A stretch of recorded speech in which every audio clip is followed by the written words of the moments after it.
বন্ধুরা, আপনারা কি কখনো ভেবে দেখেছেন যে প্লাস্টিক আমরা একবার ব্যবহার করে ফেলে দিই, শেষ পর্যন্ত তার কি হয়? সেটা কি চিরকাল আবর্জনার স্তূপে পড়ে থাকে, নাকি তারও কোনো দ্বিতীয় জীবন আছে? আজ আমরা যেখানেই তাকাই শুধু প্লাস্টিক আর প্লাস্টিক দেখতে পাই। জলের বোতল, খাবারের প্যাকেট, ভাঙা বালতি, পুরনো খেলনা, এসব ব্যবহারের পর সাধারণত আবর্জনায় চলে যায়। আর এই আবর্জনাই আজ বিশ্বের অন্যতম বড় সমস্যা হয়ে দাঁড়িয়েছে। সমুদ্রে ভাসমান প্লাস্টিক, প্রাণীদের পেটে যাওয়া আবর্জনা এবং মাটিতে বছরের পর বছর ধরে না পচা বর্জ্য, এসবই আমাদের পৃথিবীর জন্য এক বিশাল হুমকিতে পরিণত হয়েছে। কিন্তু বন্ধুরা, এই গল্পের একটি অন্য দিকও আছে। সত্যিটা হলো, এই প্লাস্টিক বর্জ্যের একটি বড় অংশ পুনরায় ব্যবহার করা যায়। অর্থাৎ যে জিনিসটিকে আমাদের কাছে অকেজো মনে হয়, সেটাই আমার নতুন জিনিসে রূপান্তরিত হতে পারে। নতুন বোতল, চেয়ার, পাইপ, খেলনা, কাপড়, এমনকি রাস্তাও। তাহলে এই জাদু আসলে কিভাবে ঘটে? প্লাস্টিকের আবর্জনা শেষ পর্যন্ত কিভাবে একটি নতুন জিনিসে পরিণত হয়? আজকের এই ভিডিওতে আমরা আপনাদের শুরু থেকে শেষ পর্যন্ত প্লাস্টিক রিসাইক্লিংয়ের সম্পূর্ণ আসল প্রক্রিয়াটি সহজ ভাষায় বোঝাতে চলেছি, যাতে পরের বার কোনো প্লাস্টিক ফেলে দেওয়ার সময় আপনি জানতে পারেন যে তার ভবিষ্যৎ কী হতে চলেছে। তবে তার আগে একটি ছোট্ট কথা বন্ধুরা, এ ধরনের তথ্যবহুল ভিডিও বানাতে প্রচুর পরিশ্রম এবং রিসার্চের প্রয়োজন হয়। তাই ভিডিওটি অবশ্যই শেষ পর্যন্ত দেখবেন, কারণ সামনে আপনি এমন অনেক কিছু জানতে পারবেন যা হয়তো আগে কখনো শোনেননি। চলুন এবার এগিয়ে যাই। প্লাস্টিক রিসাইক্লিংয়ের সম্পূর্ণ প্রক্রিয়াটি সহজে বোঝার জন্য আমরা একে 5টি ভাগে ভাগ করেছি। প্রথম ধাপ হলো কালেকশন বা সংগ্রহ করা। আমরা যখন বাড়ি থেকে প্লাস্টিক ফেলে দিই, তখন তা সরাসরি কোনো কারখানায় পৌঁছায় না। সবার আগে এই আবর্জনা কাগজ কুড়ানো মানুষ, পৌরসভার গাড়ি এবং বিভিন্ন কালেকশন সেন্টারের মাধ্যমে সংগ্রহ করা হয়। আমাদের দেশে এতে একটি বড় ভূমিকা রয়েছে এই টুকাইদের। এরা আবর্জনা থেকে প্লাস্টিক, কাগজ এবং ধাতুর মতো জিনিস আলাদা করে বিক্রি করে। এখান থেকেই রিসাইক্লিংয়ের প্রথম ধাপ শুরু হয়। এরপর এই বর্জ্য বড় রিসাইক্লিং সেন্টারে পৌঁছায়। এরপর আসে দ্বিতীয় ধাপ, সর্টিং বা বাছাই করা। বন্ধুরা, এখানেই নির্ধারিত হয় যে এই প্লাস্টিক বর্জ্য ভবিষ্যতে কোনো কাজে লাগবে নাকি চিরকালের জন্য অকেজো হয়ে থাকবে। কারণ সব প্লাস্টিক একরকম হয় না। কিছু প্লাস্টিক খুব মজবুত হয়, কিছু সহজে গলে যায়, কিছু স্বচ্ছ হয় এবং কিছু আবার অনেকগুলো লেয়ার দিয়ে তৈরি হয়। এবার একটু ভেবে দেখুন, যদি এগুলোর সবগুলোকে আলাদা না করেই একসাথে গলিয়ে দেওয়া হয়, তবে কি হবে? এর ফলাফল হবে একটি অকেজো, দুর্বল এবং খারাপ কোয়ালিটির পণ্য, যা কেউ ব্যবহার করতে পারবে না। তাই এখানে শুরু হয় একটি অত্যন্ত গুরুত্বপূর্ণ এবং চ্যালেঞ্জিং কাজ। বড় বড় কনভেয়ার বেল্টের ওপর দিয়ে প্লাস্টিকের আবর্জনা ক্রমাগত এগিয়ে যায় এবং সেই বেল্টের পাশে দাঁড়িয়ে থাকা মানুষেরা খুব দ্রুত বিভিন্ন প্লাস্টিক চিনে আলাদা করে। জলের বোতল একদিকে, ডিটারজেন্টের বাক্স আরেক দিকে, প্লাস্টিকের ব্যাগ এবং ভাঙাচোরা জিনিস আলাদা করা হয়। তবে শুধু মানুষের ওপরই নির্ভর করা হয় না।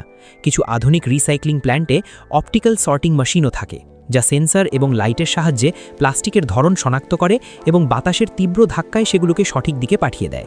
অর্থাৎ 1 সেকেন্ডের মধ্যেই শত শত প্লাস্টিকের টুকরো তাদের সঠিক জায়গায় পৌঁছে যায়। এরপর এই প্লাস্টিকগুলোকে তাদের রাসায়নিক ধর্ম অনুযায়ী আলাদা করা হয়। বন্ধুরা, যদি এই ধাপটি সঠিকভাবে সম্পন্ন না হয়, তবে সামনের সম্পূর্ণ প্রক্রিয়াটি ব্যর্থ হতে পারে। তাই সর্টিং বা বাছাইকরণকে প্লাস্টিক রিসাইক্লিংয়ের মস্তিষ্কও বলা যেতে পারে। আর এখানেই বেশিরভাগ প্লাস্টিক চিরতরে রিসাইক্লিং প্রক্রিয়ার বাইরে চলে যায়। এবার তৃতীয় ধাপ হলো ওয়াশিং বা পরিষ্কার করা। বন্ধুরা, প্লাস্টিকের আবর্জনা সাধারণত খুব নোংরা হয়। এতে তেল, খাবার, মাটি এবং বিভিন্ন ধরনের ময়লা লেগে থাকে। যদি এগুলো এভাবেই ব্যবহার করা হয়, তবে চূড়ান্ত পণ্যটি খারাপ হয়ে যেতে পারে। তাই এগুলোকে বড় বড় ট্যাঙ্কে ফেলা হয়, যেখানে পানি, ডিটারজেন্ট এবং কখনো কখনো গরম পানির সাহায্যে এগুলোকে খুব ভালোভাবে পরিষ্কার করা হয়।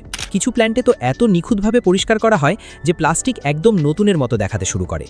এরপর এগুলোকে শুকানো হয়। এবার আসে সেই ধাপ যেখানে আসল পরিবর্তন শুরু হয়, শ্রেডিং, অর্থাৎ ছোট ছোট টুকরো করে কাটা। এখানে বড় বড় বোতল, বাক্স এবং প্লাস্টিকের জিনিসগুলো মেশিনে ঢুকিয়ে ছোট ছোট টুকরো করে কাটা হয়। এই টুকরোগুলো দেখতে একদম ছোট ছোট চিপসের মতো হয়। এবার এগুলো পরবর্তী সবচেয়ে গুরুত্বপূর্ণ ধাপের জন্য প্রস্তুত। বন্ধুরা, আমরা এখন এমন একটি ধাপে পৌঁছেছি যেখানে আসল জাদুটি ঘটে। এতক্ষণ পর্যন্ত যা প্লাস্টিকের আবর্জনা ছিল, তা এখন ছোট ছোট টুকরোয় পরিণত হয়েছে। কিন্তু এই টুকরোগুলো কি সরাসরি নতুন জিনিসে পরিণত হবে? না, এখনও সবচেয়ে বড় পরিবর্তনটি বাকি। এই ছোট ছোট প্লাস্টিকের টুকরোগুলোকে এক্সট্রুডার নামের একটি বিশেষ মেশিনে ঢালা হয়। এবার এখানেই হয় সবচেয়ে আকর্ষণীয় কাজটি। এই মেশিনের ভেতরের তাপমাত্রা এত বেশি থাকে যে কঠিন প্লাস্টিক ধীরে ধীরে গলতে শুরু করে এবং অল্প সময়ের মধ্যেই তা ঘন প্রবাহমান তরলে পরিণত হয়। দেখে মনে হয় যেন মেশিনের ভেতরে প্লাস্টিকের লাভা প্রবাহিত হচ্ছে। যে প্লাস্টিক একটু আগেও আবর্জনা ছিল তা এখন পুরোপুরি বদলে গেছে। তবে প্রক্রিয়া এখনও শেষ হয়নি। এই গলিত প্লাস্টিককে একটি সরু ছিদ্র দিয়ে বের করা হয়, যার ফলে এটি লম্বা লম্বা স্ট্রিপ বা সুতোর মতো আকারে বেরিয়ে আসে। আর বের হওয়ার সাথে সাথেই এগুলোকে দ্রুত ঠান্ডা পানির ভেতর দিয়ে নেওয়া হয়, যাতে এগুলো আবার শক্ত হয়ে যায়। শেষ ধাপে এই স্ট্রিপগুলোকে ছোট ছোট দানায় কেটে নেওয়া হয়। এগুলোকেই বলা হয় প্লাস্টিক প্যালেটস। আর বন্ধুরা, এটাই সেই আসল মুহূর্ত যেখানে আবর্জনা একটি নতুন পরিচয় পায়। এটি আর আবর্জনা নয়, বরং একটি নতুন কাঁচামালে পরিণত হয়েছে। এবার শেষ ধাপ, নতুন প্রোডাক্ট তৈরি করা। এই প্লাস্টিক পেলেটসগুলোকে বিভিন্ন মেশিনে দিয়ে অনেক ধরনের জিনিস তৈরি করা হয়। নতুন বোতল, চেয়ার, টেবিল, প্লাস্টিকের পাইপ, খেলনা, বালতি এবং কন্টেনার, এমনকি কিছু জামা কাপড়ও, যেমন পলিয়েস্টার টি-শার্ট। আপনারা জেনে অবাক হবেন যে অনেক কোম্পানি পুরনো প্লাস্টিক দিয়ে জুতো এবং ব্যাগও তৈরি করছে। কিছু কিছু জায়গায় তো প্লাস্টিক দিয়ে রাস্তাও তৈরি করা হচ্ছে, যা সাধারণ রাস্তার চেয়ে অনেক বেশি মজবুত হয়। চলুন বন্ধুরা, এবার একটু বুঝে নেওয়া যাক যে এই রিসাইকেল করা প্লাস্টিক দিয়ে শেষ পর্যন্ত নতুন বোতল কিভাবে তৈরি হয়।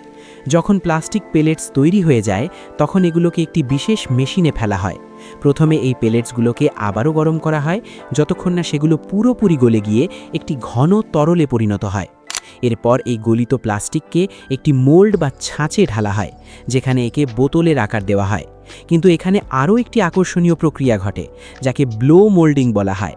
এতে প্রথমে প্লাস্টিককে একটি ছোট টিউবের মতো আকার দেওয়া হয় এবং তারপর তার ভেতর তীব্র বেগে বাতাস ঢোকানো হয়, যার ফলে সেটি ফুলে গিয়ে একদম বোতলের আকার ধারণ করে, ঠিক যেমনভাবে আপনারা বেলুনে বাতাস ভরেন। কয়েক সেকেন্ডের মধ্যেই সেই পুরনো প্লাস্টিকের আবর্জনা একটি নতুন ঝকঝকে বোতলে পরিণত হয়, যা আবার বাজারে ব্যবহারের জন্য পাঠিয়ে দেওয়া হয়। তবে বন্ধুরা, এখানে একটি রূঢ় বাস্তবও রয়েছে। সব ধরনের প্লাস্টিক রিসাইকেল করা যায় না। কিছু প্লাস্টিক, যেমন চিপসের প্যাকেট, একাধিক স্তর বা মাল্টিলেয়ার দিয়ে তৈরি হয়, যা রিসাইকেল করা খুব কঠিন। আর প্রতিবার রিসাইক্লিংয়ের পর প্লাস্টিকের মান বা কোয়ালিটি কিছুটা কমে যায়। একে ডাউন সাইক্লিং বলা হয়। এখন প্রশ্ন হলো, রিসাইক্লিং যদি এতই ভালো জিনিস হয়, তবে এই সমস্যার সমাধান কেন হচ্ছে না? কারণ সবাই আবর্জনা আলাদা করে ফেলে না। সব জায়গায় রিসাইক্লিংয়ের সুবিধাও নেই, এবং কিছু প্লাস্টিক রিসাইকেল করা বেশ ব্যয়বহুল। আর এই জন্যেই আজ বিশ্ব রিডিউস, রিইউজ এবং রিসাইকেলের ওপর জোর দিচ্ছে। পুরো প্রক্রিয়াটিকে এক লাইনে বুঝতে গেলে, প্লাস্টিকের বর্জ্য প্রথমে সংগ্রহ করা হয়, তারপর বাছাই করা হয়, পরিষ্কার করা হয়, গলিয়ে নতুন কাঁচামাল তৈরি হয় এবং তা দিয়ে আবার নতুন জিনিস তৈরি হয়। কিন্তু বন্ধুরা, এই পুরো গল্পের মধ্যে একটি অনেক বড় শিক্ষা লুকিয়ে আছে। প্লাস্টিক আমাদের শত্রু নয়, এর ভুল ব্যবহারই হলো আসল সমস্যা। আমরা যদি একটু দায়িত্বশীল হই, তবে এই বর্জ্য একটি মূল্যবান সম্পদে পরিণত হতে পারে। তাই পরের বার কোনো প্লাস্টিকের জিনিস ফেলে দেওয়ার আগে এক মুহূর্তের জন্য হলেও ভাববেন, এটি কেবলই আবর্জনা নয়, বরং একটি নতুন জিনিসের সূচনা। তো বন্ধুরা, এই ছিল আমাদের আজকের ভিডিও, যেখানে আমরা জানলাম কিভাবে প্লাস্টিক বর্জ্য রিসাইকেল করা হয়। কমেন্ট করে অবশ্যই জানাবেন আপনি কোন শহর থেকে এই ভিডিওটি দেখছেন এবং এই তথ্যগুলো আপনার কেমন লাগলো। ভিডিওটি ভালো লাগলে অবশ্যই লাইক করবেন এবং এরকমই আরও তথ্যবহুল ভিডিও পেতে বিশ্বের লুকানো সত্য চ্যানেলটিকে সাবস্ক্রাইব করতে ভুলবেন না। ধন্যবাদ।